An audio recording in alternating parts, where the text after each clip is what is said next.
অনেকগুলো কারণে না মানুষ ভুলে যায়। লং টার্ম স্ট্রেস একটা কারণ।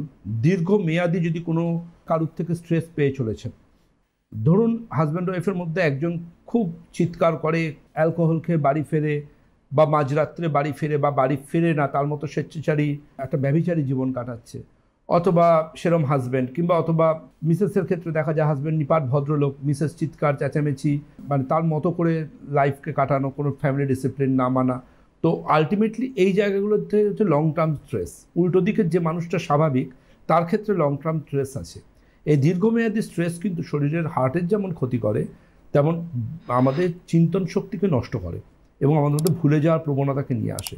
দেখুন, একটা বয়সের পর এই মানুষগুলোর ক্ষেত্রেই কিন্তু দেখা যায় যে অ্যালজাইমার্স আসছে, ডিমেনশিয়া আসছে, এবং এদের যদি সিটি স্ক্যান করে দেখেন না, দেখবেন এদের সেরিব্রাল অ্যাট্রফি হচ্ছে। যারা সবাইকে ভালো রাখতে যায়, দিনের শেষে সে মানুষটা তো খারাপ হয়। এবার সেই উপকারটা সে মনে রাখবে কি রাখবে না সেটা তার ব্যাপার, ওটা আমার কন্ট্রোল নয়। আমি যদি এক্সপেকটেশন রাখি যে আমি জীবনে এত উপকার করেছি, এর তরফ থেকে মিনিমাম সম্মানবোধটা আমি এক্সপেকটেশনের করি, এটা কিন্তু ভুল। কারণ প্রত্যাশা করলেই আমি দুঃখ পাবো। তার মধ্যে কৃতজ্ঞতা থাকবে না কৃতজ্ঞতা থাকবে, সেটা তার ডিএনএ বা পেডিগ্রি। এক্স্যাক্টলি।